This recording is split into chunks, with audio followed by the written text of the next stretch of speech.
आहे. तर काल झालेल्या प्रकरणात माझ्यावरती कोणतीही जबरदस्ती केली नाही. मी माझ्या स्वतःच्या मर्जीने आली.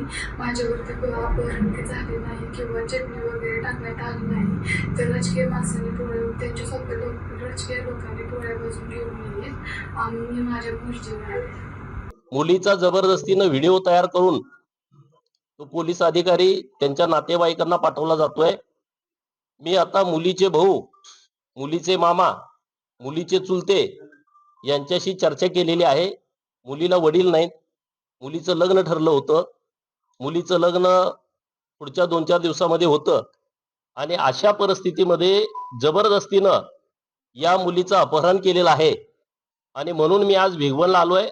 भिगवण पोलीस स्टेशनला भेट देणार आहे आणि हिंदू समाज सर्व संतापलेला आहे. तो एकत्रित आलेला आहे आणि हिंदू जन आक्रोश मोर्चाचं आयोजन केलेलं आहे.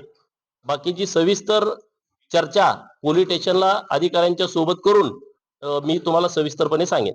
व्हिडिओ जर त्यांच्यापाशी येत असेल अधिकाऱ्यांपाशी तर त्यांना सापडत का नाही येत? मी आता तोच विषय ऍडिशनल एसपींना व्हिडिओ बघितल्याच्या नंतर मी फोन केला होता की हा व्हिडिओ आला कुठून. त्यांनी म्हटले की वेगळं ऍप त्यांनी वापरलंय, त्याच्याची लोकेशन दिसत नाही.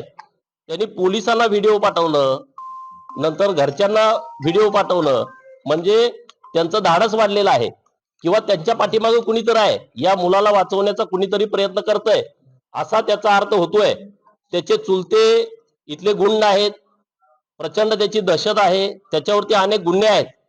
माग हिंदू मुलीच्या अपहरणामध्ये पण तो आरोपी होता. काही महाराजांना मारहाण केलेली आहे. इथल्या मंदिरामध्ये ते कब्जा घेत आहेत, मंदिरातल्या मूर्त्यांची मोडतोड केलेली आहे.